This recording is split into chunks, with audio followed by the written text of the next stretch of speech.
Yung wala ka lang sakit, nakakaraos ka araw-araw, lalo nang nakakapaglingkod ka pa sa Diyos, malaking bagay na po yun. Yung hindi ka magpalimos ng kakainin mo, kahit na bayan tuyo lang, hindi ka naman nagpapalimos. Kumikita ka kahit pambili lang ng tuyo.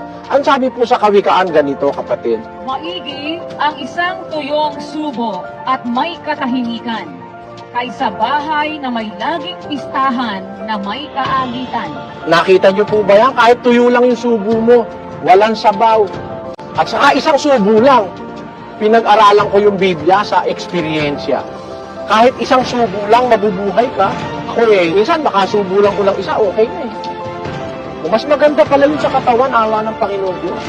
Basta't may pagtitiwala ka sa magagawa ng Diyos, di ka naman mamamatay.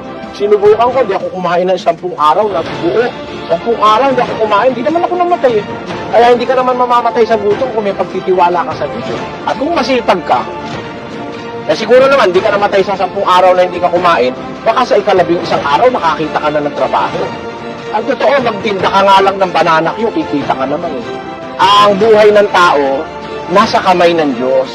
Kahit wala kang perang marami, huwag ka lang bigyan ng Diyos ng sakit, iligtas ka lang sa disgrasya, sa mga usapin, sa iba't ibang gulo, maligaya ka na sa buhay.